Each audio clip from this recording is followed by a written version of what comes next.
Welcome back to my channel Indian classes में आपका हार्दिक स्वागत है। हमने फार्मिंग क्वेश्चन कर लिए थे, वो हमारा टॉपिक कंप्लीट हो गया। आज का हमारा टॉपिक है रिपोर्टेड स्पीच यानी नरेशन। इसको डायरेक्ट इनडायरेक्ट भी बोलते हैं। रिपोर्टेड स्पीच बोलते हैं, डायरेक्ट इनडायरेक्ट बोलते हैं या नरेशन बोलते हैं। इन तीनों शब्दों का मतलब एक ही होता है और ये टॉपिक है अपने बोर्ड एग्ज़ाम की फ्यूज से बहुत ही इंपॉर्टेंट है। 4 नंबर के क्वेश्चन इससे पूछे जाते हैं। आज हम पूरा टॉपिक कवर करने वाले हैं। 4 नंबर आपको मिलने वाले हैं, है ना। तो आपको क्या करना है, आपको कुछ नहीं करना, आपको वीडियो को एंड तक देखना है। अगर वीडियो अच्छी लगे तो वीडियो को लाइक करना है, शेयर करना है और कमेंट करना है। मैंने फार्मिंग क्वेश्चन करवा दिया, आज रिपोर्टेड स्पीच करते हैं। अगली वीडियो में है एक्टिव वॉइस, पैसिव वॉइस, ये सारी जो ग्रामर है आपके जो 4-4 मार्क्स के क्वेश्चन आते हैं, 20 नंबर की जो ग्रामर है वो हम यहाँ पे कवर करने वाले हैं। मतलब 20 नंबर बोर्ड में लाने हैं हमें और हम यहाँ वो 20 नंबर पक्के करने वाले हैं। तो चैनल को सब्सक्राइब करना है। अगर आपने अभी तक चैनल सब्सक्राइब नहीं किया है तो चैनल को सब्सक्राइब करना है, बेल आइकन को प्रेस करना है। जब भी आपको वीडियो डलेगी आपको नोटिफिकेशन मिल जाएगा, ठीक है। तो आज हमारा टॉपिक स्टार्ट करते हैं। रिपोर्टेड स्पीच जो बहुत ही इम्पोर्टेंट टॉपिक है, हम बहुत ही सिंपल भाषा में इसको पढ़ने वाले हैं।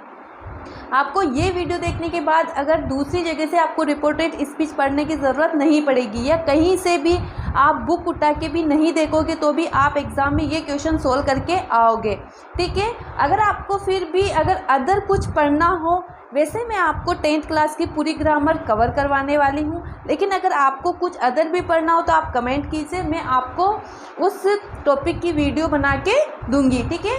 तो सबसे पहले पढ़ते हैं डायरेक्ट और इनडायरेक्ट। डायरेक्ट का मतलब होता है प्रत्यक्ष रूप से और इनडायरेक्ट का मतलब होता है अप्रत्यक्ष रूप से। जैसे मैंने किसी से कोई बात बोली और वो व्यक्ति किसी तीसरे से वो बात बोलेगा तो वो अपने शब्दों में बोलेगा, है ना। तो किसी दूसरे की बात को अपने शब्दों में बनाकर किसी तीसरे से बोलना वो हमारा इनडायरेक्ट स्पीच होता है ना। जैसे मैंने बोला कि ये हमारा डायरेक्ट स्पीच है। सीमा से टू मी, सीमा ने मुझसे कहा कि आई am reading a new book, मैं नई बुक पढ़ रही हूँ, है ना।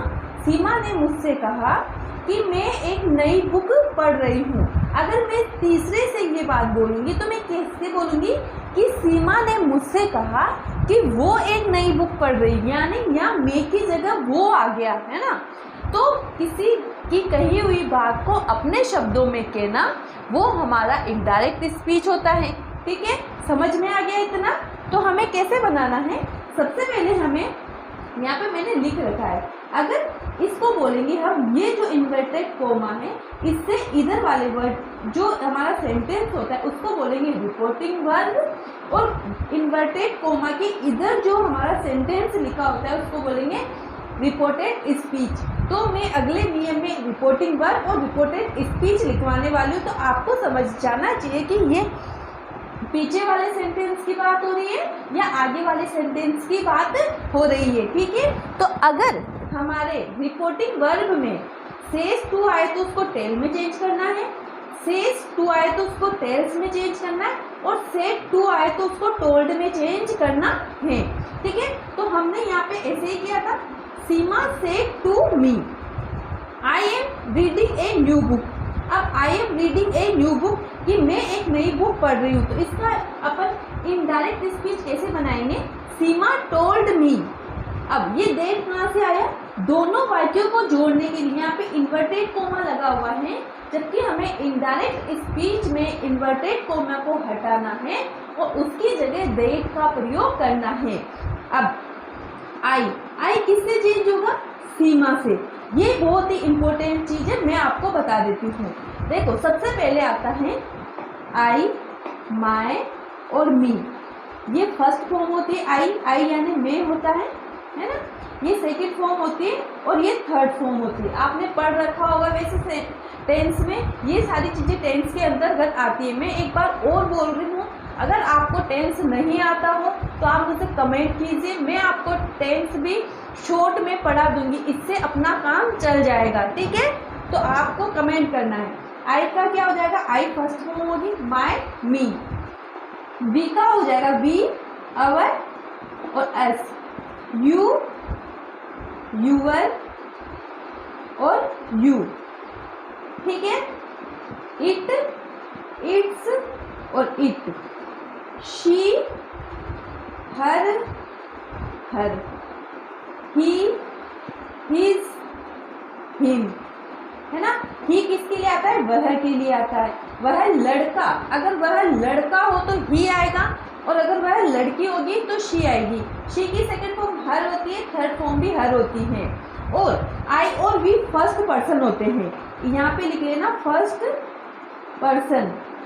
फर्स्ट पर्सन जब भी हमारे रिपोर्टेड स्पीच के अंदर फर्स्ट पर्सन आ गया, यानी आई और वी अगर यहाँ आता है, तो हमें किससे चेंज करना है? सब्जेक्ट, यानी इससे सब्जेक्ट से चेंज करना है। उसको किसके अकॉर्डिंग चेंज करेंगे? सब्जेक्ट के अकॉर्डिंग चेंज करेंगे। ओके, आई और वी फर्स्ट पर्सन है, इनको किसके अकॉर्डिंग चेंज करना है? सब्जेक्ट के अकॉर्डिंग चेंज करना है, चेंज करना है। और अगर बाकी के ये सारे वर्ड आते हैं, यानी यू, इट, शी, ही और ये आते हैं, तो ये हमारे हो जाते हैं सेकंड पर्सन। ये हमारे हो जाते हैं सेकंड पर्सन, जिनको किसके अकॉर्डिंग चेंज करना है? ऑब्जेक्ट के अकॉर्डिंग चेंज करना है। ऑब्जेक्ट, और ऑब्जेक्ट कहाँ होता है अपना? ऑब्जेक्ट यहाँ पे, ये जो मी है ये हमारा ऑब्जेक्ट है, इसके अकॉर्डिंग चेंज करना है। अगर यहाँ पे फर्स्ट फॉर्म हो और अगर हम इसके अकॉर्डिंग चेंज कर रहे हैं, तो हम यहाँ पे फर्स्ट फॉर्म ही लानी है। जो कोई सी भी फॉर्म यहाँ पे होती है, उसी की हमें उसकी वैसी ही फॉर्म लिखनी होती है। अब देखो यहाँ पे शी कहाँ से आया? ये आई हमारा फर्स्ट पर्सन है। आई किसके अकॉर्डिंग होगा? चेंज सीमा के, और सीमा क्या है? लड़की है। तो हमने अभी क्या पढ़ा था कि लड़की के लिए क्या आता है? शी आता है। तो लड़की के लिए हमने क्या लिखा है यहाँ पे? शी। अब देखो इज ए मार को वाज वर्ब में चेंज करना है, ये आगे बताने वाली हूँ मैं भी, है ना। रीडिंग ए न्यू बुक, ये हमारा हो गया कंप्लीट, ये समझ में आ गया।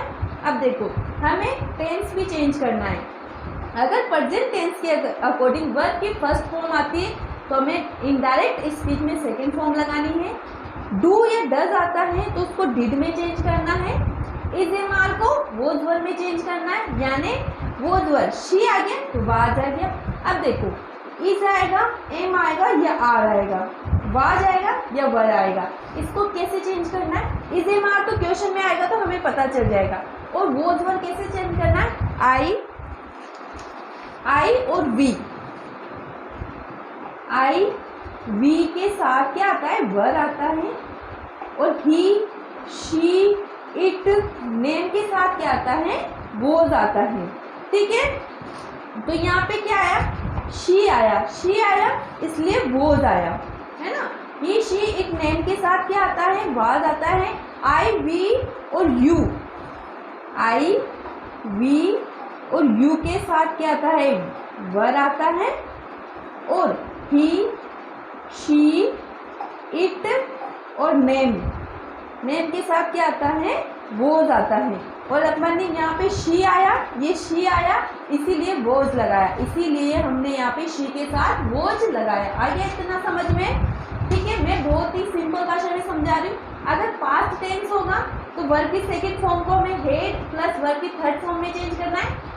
डिड और वर्ब की फर्स्ट फॉर्म होगी तो हेड प्लस वर्ब की थर्ड फॉर्म में चेंज करना है। वर्ब की थर्ड फॉर्म होगी तो हेड प्लस वर्ब की थर्ड फॉर्म में रखनी है। वाज वर्ब होगा तो उसे हेड बिन में चेंज करना है। ये सारी चीजें हमें क्वेश्चन में मिलेगी, तो हमें आंसर में इसके अकॉर्डिंग चेंज करना है। फ्यूचर टेंस अगर विल शेल आएगा तो वुड हो जाएगा, कैन आएगा तो कुड हो जाएगा, मे आएगा तो माइट हो जाएगा। और कुछ जो शब्द हैं उनको भी हमें समय और दूरी संबंधित परिवर्तन के अकॉर्डिंग चेंज करता है। अगर डायरेक्ट सेंटेंस में दिस आता है तो हमें आंसर में डेट लगाना है। दीज आता है तो दोज लगाना है। हियर आता है तो देयर लगाना है। टुडे का डेट डे हो जाएगा। टू नाइट का डेट नाइट। टुमारो का द नेक्स्ट डे। यस्टरडे का द प्रीवियस डे। नाउ का देन हो जाएगा। जस्ट का भी देन हो जाएगा। एगो बिफोर और कम का गो। ये हमें सारी चीज़ें याद करनी है, ये याद होना बहुत ही ज़रूरी है। ठीक है, आगे बढ़ते हैं। अब आते हैं हमारे गोल्डन रूल। क्या होता है? जब हम किसी को कोई क्वेश्चन करते हैं, अगर हम सिंपल भाषा में बोल रहे हैं कि he says me you play football in the evening, अगर वो सिंपल भाषा में बोल रहा है कि वह मुझसे कह रहा है क्या तुम शाम को फुटबॉल खेलने चलोगे, तो वहाँ पे तो सेज ही लगाना है। लेकिन अगर आस्क्ड, ये जो आस्क्ड आ रहा है, ये आस्क्ड कहाँ लगाना है? जब हम किसी की इच्छा पूछ रहे या किसी से कोई क्वेश्चन पूछ रहे या किसी को आदेश दे रहे हैं, है ना। जैसे डॉक्टर ने पेशेंट से कहा कि तुम 5 दिन तक बेड रेस्ट करना, तो डॉक्टर का आदेश था पेशेंट को, तो वहाँ पे क्या लगाना, हमें आस्क्ड लगाना है। इतनी बात समझ में आ गई। तो सबसे पहले पढ़ते हैं हमारा गोल्डन रूल। रिपोर्टिंग वर्ब यानी जो इन्वर्टेड कोमा के आगे वाला जो सेंटेंस होता है उसको हम रिपोर्टिंग वर्ब बोलते हैं। में सेड के स्थान पर आस्क्ड करना है, आस्क्ड के बाद टू नहीं लगाना है, ठीक है। यदि प्रश्न में यस नो अर्थात यदि अंदर वाला वाक्य किसी हेल्पिंग वर्ब क्या होती है हमारी, इज़ेमार हो गई, वाज वर हो गई, हेज हैव, ये सारी चीज़ें जो होती है वो कौन क्या होती है, हेल्पिंग वर्ब होती हैं। हेल्पिंग वर्ब से आरंभ हो तो कनेक्टिव इफ आएगा। जैसे हमने यहाँ पे डेट का प्रयोग किया था, उसी प्रकार अगर अंदर वाले वाक्य में इज़ेमार हो तो वहाँ पे कौन इफ का प्रयोग करना है। यदि प्रश्न में WH यानी WHO, when, where, why, what आदि से आरंभ हो तो कोई भी कनेक्टिव नहीं आएगा, यानी उस सेंटेंस को जोड़ने के लिए ना तो दैट का प्रयोग करना है ना ही हमें इफ का प्रयोग करना है। जैसे रेखा से टू हर ब्रदर, रेखा ने अपने ब्रदर को कहा वेयर आर यू गोइंग, क्या तुम जा रहे हो, तो इसका मतलब यहाँ पे WH से स्टार्ट हुआ तो क्या आएगा, रेखा ने उसके ब्रदर से पूछा क्या तुम कहीं जा रहे हो, मतलब वो उससे क्वेश्चन कर रही है ना। तो रेखा आस्क्ड हर ब्रदर, ये जो वेयर था WH, अभी रूल पढ़ा हमने WH से स्टार्ट होगा तो कोई कनेक्टिव नहीं आएगा। इसका मतलब यहाँ पे इस वाक्य को जोड़ने के लिए कोई कनेक्टिव नहीं आएगा, वहाँ पे वेयर का वेयर होगा, आर को क्या बताना है, वोज में। अब देखो यहाँ पे यू क्या है, यू सेकंड पर्सन है, तो किससे चेंज करना है हमें, ऑब्जेक्ट से। ऑब्जेक्ट क्या है, हर ब्रदर, और ब्रदर क्या है, लड़का है। इसका मतलब यहाँ पे क्या आएगा, ही, लड़के के लिए क्या आता है, ही आता है, तो यहाँ पे ही आ जाएगा और गोइंग अपनी जगह है, ठीक है। फोर्थ रूल है हमारा, यदि प्रश्न के अंदर डू से आरंभ हो तो डू को हटा दो और वर्ब की सेकेंड फॉर्म लगा दो। अगर अंदर वाला वाक्य डू से स्टार्ट हो तो हमें डू को हटाना है और उसकी जगह कौन सी फॉर्म लगानी है, सेकेंड फॉर्म लगानी है।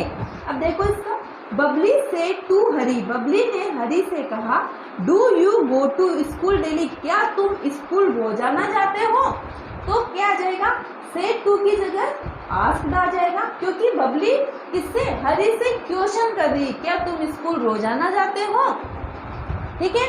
और इसको जोड़ने के लिए इफ का प्रयोग करना है, डू को हटाना है और उसकी जगह कौन सी फॉर्म लगानी है, सेकंड, यानी गो की सेकंड फॉर्म क्या होगी, went, went to school daily.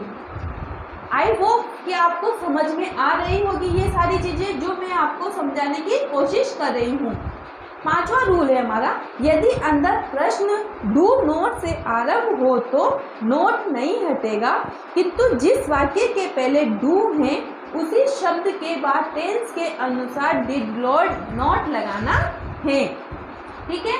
इसका एग्जाम्पल देख लेते हैं। विमला से टू हर सन, विमला ने अपने बेटे को कहा do you not play football in the evening, क्या तुम शाम को फुटबॉल खेलने नहीं जाओगे, ठीक है। तो आस्क्ड की जगह, से टू की जगह आस्क्ड आ गया, इफ डू आ गया तो इफ का प्रयोग करना है। अब यहाँ पे नोट आ गया तो क्या लगाना है, डिड नॉट लगाना है। तो हमें क्या बनाना है, Vimla asked her son if he, अब ये यू सेकंड पर्सन है तो सन से चेंज होगा, सन क्या है, लड़का है, लड़के के लिए क्या आता है, ही आता है, ये हो गया। Did not play football in the evening, बहुत ही सिंपल है। ऐसा जो जैसे मैं पढ़ा रही हूँ आपको पूरे यूट्यूब पे कहीं नहीं मिलेगा, चाहे आप चेक कर लेना। जितने अच्छे तरीके से मैंने पढ़ाया है और नोट्स बनाए, आपको ये नोट्स कहीं नहीं मिलेंगे, ठीक है। इसलिए साथ के साथ नोट्स बनाना है, जैसे मैं बता रही हूँ वैसे ही नोट्स बनाना है और साथ में इसका एग्जाम्पल भी लिखते हुए चलना है। 6th रूल है हमारा, यदि रिपोर्टिंग वर्ब में सेज या सेज हो तो इनडायरेक्ट स्पीच में कोई परिवर्तन नहीं आएगा। यदि सेज ही सेज मी, वह मुझसे कहती हैं you play football in the evening, तो सेज का सेज लिखना है, मी का मी आ जाएगा। वाक्य को जोड़ने के लिए दैट का प्रयोग हो जाएगा। यू सेकंड पर्सन है तो मी से चेंज होगा। अब यू मैंने यहाँ पे बताया था यू फर्स्ट फॉर्म में है ना, यू फर्स्ट फॉर्म है और मी, तो मी की फर्स्ट फॉर्म क्या होगी, आई होगी, है ना। यू फर्स्ट फॉर्म है तो हमें मी की भी फर्स्ट फॉर्म ही लिखनी है, क्योंकि यहाँ पे मी है तो मी की फर्स्ट फॉर्म क्या होगी, आई होगी। तो हमें यहाँ पे आंसर में आई लिखना है, play football in the evening, ठीक है। ये जो मैंने ये जो लिखवाया है उसी के रूल यहाँ पे बताए। यदि अंदर वाले वाक्य में फर्स्ट पर्सन यानी आई और वी हो तो सब्जेक्ट के अनुसार चेंज करना है, और यदि सेकंड पर्सन यू दे आदि हो यानी शी हो, ही हो और यू दे हो तो उन्हें ऑब्जेक्ट के अनुसार चेंज करना है। एग्जाम्पल देख लेते हैं। राम से टू मी, राम ने मुझसे कहा आई एम यूअर ब्रदर, मैं तुम्हारा भाई हूँ, है ना।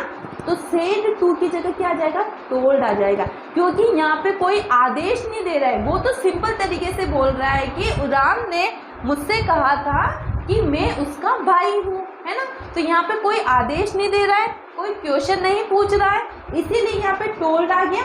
मी अपनी जगह, दोनों वाक्यों को जोड़ने के लिए दैट का प्रयोग हो गया। अब आई फर्स्ट पर्सन है तो राम के अकॉर्डिंग चेंज होगा। राम क्या है, लड़का है तो ही आ गया। इजेमाल को वोज वर्ब में चेंज करना है। अब यूअर, यूअर कौन सा पर्सन है, सेकंड पर्सन है, तो आई यूअर किससे चेंज होगा, मी से चेंज होगा। और आई यू यूअर, तो आई माई, यूअर सेकंड पर्सन है ना, ये यूअर हमने यहाँ पढ़ा था, यूअर सेकंड फॉर्म है, तो हमें किसकी सेकंड फॉर्म, मी की सेकंड फॉर्म क्या होगी, माई होगी। ये माई है तो यहाँ पे ये माई ब्रदर आ गया समझ में। इतना सिंपल तरीके से बता दिया मैंने। सीता से to me you have stolen my ring, तो सीता टोल्ड मी दैट, अब यू सेकंड पर्सन है, मी से चेंज होगा, यू है, ये यू है। मी की फर्स्ट फॉर्म क्या होगी, आई होगी, तो ये आई आ गया। हे को हेड में चेंज करना, स्टोलन हर, अब ये माय है, फर्स्ट पर्सन है, किससे चेंज होगा, सीता से, तो सीता क्या है, लड़की है, लड़की के लिए हर आता है तो हर लगा दिया। और लास्ट नोट करके लिख लेना, यदि वाक्य में मस्ट, हेड, कुड, वुड या शुड अथवा माइट हो तो अंदर के वर्ग में कोई चेंज नहीं आएगा। ये आपका डायरेक्ट इनडायरेक्ट खत्म होता है। मैंने पूरी तरीके से, अब आपको क्वेश्चन सोल्व करना है। अगर क्वेश्चन सोल्व करोगे तो आपको 100% उन क्वेश्चन का आंसर मिलेगा, ठीक है। मैंने बहुत ही अच्छे तरीके से आपको पढ़ा दिया है। अब आपकी जिम्मेदारी है आपको नोट्स बनाना है और साथ में पढ़ने वाला है। अगली वीडियो में आपको एक्टिव वॉइस और पैसिव वॉइस मिल जाएंगे। Thank you.